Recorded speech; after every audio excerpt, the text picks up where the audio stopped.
नवरात्रि व्रत कथा। नवरात्रि व्रत कथा। एक समय की बात है, बृहस्पति जी ब्रह्मा जी से कहते हैं कि ब्राह्मण, आप अत्यंत बुद्धिमान, सर्वशास्त्र और चारों वेदों को जानने वालों में सबसे श्रेष्ठ हैं। हे प्रभु, कृपया कर मेरा कथन भी सुनिए। चैत्र व आश्विन माह के शुक्ल पक्ष में नवरात्र का व्रत व उत्सव क्यों किया जाता है? इस व्रत का क्या फल मिलता है? पहले इस व्रत को किसने किया था? बृहस्पति जी का कथन सुनकर ब्रह्मा जी बोले, बृहस्पति, तुमने बहुत ही अच्छा प्रश्न किया है। जो मनुष्य मनोरथ पूर्ण करने वाली दुर्गा, महादेवी, सूर्य और नारायण का ध्यान करते हैं, वे मनुष्य धन्य हैं। नवरात्र का यह पर्व संपूर्ण कामनाओं को पूरा करने वाला है। ब्रह्मा जी आगे कहते हैं कि बृहस्पति, जिसने सबसे पहले इस नवरात्र महाव्रत को किया है, उसका पवित्र इतिहास मैं तुम्हें सुनाता हूँ, तुम इसे ध्यानपूर्वक सुनो। ब्रह्मा जी कहते हैं, एक नगर था जिसका नाम पीठत था। उसमें अनाथ नाम का ब्राह्मण निवास करता था।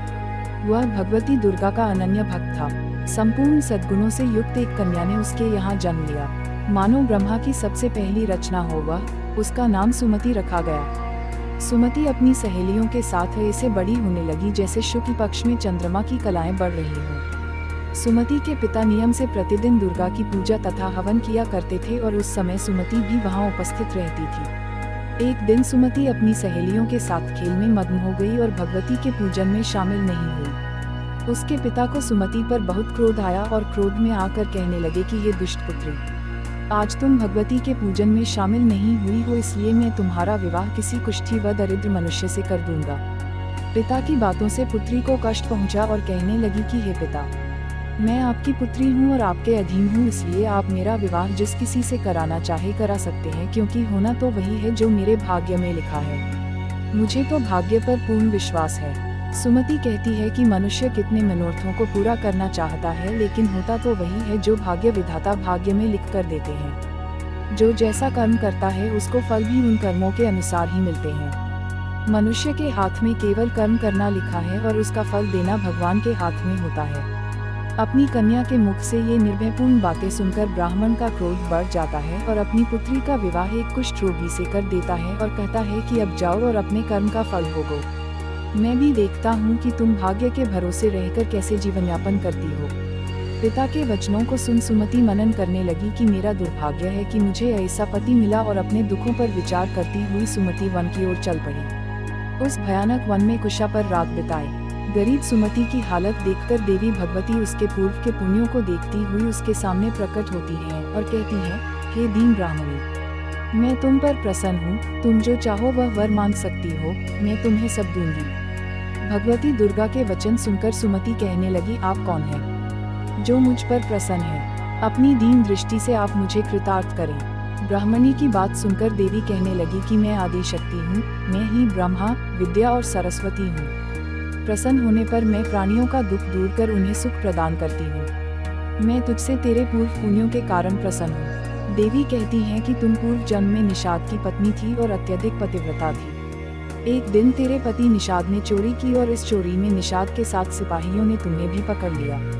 तुम दोनों को जेल में बंद कर दिया और भोजन भी नहीं दिया। उन दिनों तुमने ना कुछ खाया और ना ही कुछ पिया। इस प्रकार 9 दिन तक नवरात्र का व्रत हो गया। भगवती बोली कि हे देवी, उन 9 दिनों के व्रत के प्रभाव से मैं प्रसन्न हूँ और तुम्हें मनोवांछित वस्तु दे रही हूँ। तुम जो चाहे मांग सकती हो। भगवती की बात सुनकर ब्राह्मणी बोली, आपको मैं शत शत प्रणाम करती हूँ। आप मेरे पति पर कृपा करें और उनके कोढ़ को दूर करें। इस पर देवी कहती हैं कि उन दिनों तुमने जो व्रत किया था उसमें से एक दिन के व्रत का पुण्य अपने पति के रोग को दूर करने के लिए अर्पण करो। मेरे प्रभाव से तेरा पति सोने के शरीर वाला हो जाएगा। ब्रह्मा जी बोले। इस प्रकार देवी का वचन सुन वह ब्राह्मणी बहुत खुश हुई और पति को निरोगी देखने की इच्छा से ठीक है ऐसे बोली। उसके पति का शरीर भगवती देवी की कृपा से ठीक होकर सोने की कांति सा हो गया, मानो उसकी कांति के समक्ष चंद्रमा की कांति भी फीकी पड़ गई हो। पति की मनोहर देह को देखकर ब्राह्मणी देवी को अति पराक्रम वाली समझकर स्तुति करने लगी कि हे दुर्गे, आप दुखों को दूर करने वाली, तीनों लोकों के कष्ट हरने वाली, दुखों का निवारण करने वाली, रोगी को निरोगी करने वाली, प्रसन्न होने पर मनवांछित फल देने वाली और दुष्ट मनुष्यों का नाश करने वाली हो। तुम ही सारे जगत की माता व पिता हो। हे अम्बे माँ, मेरे पिता ने क्रोध में मेरा विवाह एक कुष्ठी के साथ करके घर से निकाल दिया है। पिता की निकाली हुई बेटी को आपने सहारा दिया है। ब्राह्मणी कहती है कि हे देवी, दुखों के इस सागर से आपने मुझे बाहर निकाला है। हे देवी, मैं आपको बारंबार प्रणाम करती हूँ। ब्रह्मा जी बोले, हे बृहस्पति। उस सुमति ने मन से देवी की बहुत स्तुति की और उसकी की हुई स्तुति से देवी को बहुत संतोष हुआ। देवी ने ब्राह्मणी से कहा कि तुम्हारे घर एक अति बुद्धिमान, धनवान, कीर्तिवान और जितेंद्रिय पुत्र पैदा होगा जिसका नाम उद्दालक होगा। देवी ब्राह्मणी से कहने लगी, हे ब्राह्मणी, तेरी कोई और इच्छा हो तो वह मान सकती हो। ब्राह्मणी कहती है कि हे माँ, आप अगर मुझसे प्रसन्न हैं तो आप मुझे नवरात्र करने की विधि सविस्तार बताएं। ब्राह्मणी के वचन सुनकर देवी कहती हैं कि मैं तुम्हें संपूर्ण नाशों को दूर करने वाले नवरात्र व्रत की विधि बताती हूँ। देवी कहती हैं कि इसे ध्यानपूर्वक सुनो। आश्विन माह के शुक्ल पक्ष की प्रतिपदा से लेकर 9 दिन तक विधिपूर्वक व्रत करें। यदि दिन भर व्रत नहीं कर सकते तो एक समय का भोजन करें। ब्राह्मणों से पूछकर घट स्थापन करें और वाटिका बनाकर उसको प्रतिदिन जल से सींचें। महाकाली, महालक्ष्मी और महासरस्वती की मूर्तियां बनाकर उनकी नित्य प्रति विधि विधान से पूजा अर्चना करें। पुष्पों से अर्घ्य दे और बिजौरा के पुष्प से अर्घ्य देने पर रूप की प्राप्ति होती है। जायफल से कीर्ति, दाख से कार्य की सिद्धि होती है। आंवले से सुख व केले से भूषण की प्राप्ति होती है। फलों से अर्घ्य देकर विधि से हवन करें। खांड, घी, गेहूं, शहद, जौ, तिल, नारियल, बिंब, दाख व कदम्ब आदि सामग्रियों से हवन संपन्न करें। गेहूं का हवन करने से लक्ष्मी की प्राप्ति, खीर व चंपा के फूलों से धन व पत्तों से तेज और सुख प्राप्त होता है। आंवले से कीर्ति और केले से पुत्र की प्राप्ति होती है। कमल से राज सम्मान और दाखों से सुख संपत्ति मिलती है। खांड, घी, नारियल, शहद, जौ व तिल और फलों से होम करने से मनवांछित वस्तु की प्राप्ति होती है। व्रत करने वाले को स्वभाव में नम्रता रखनी चाहिए।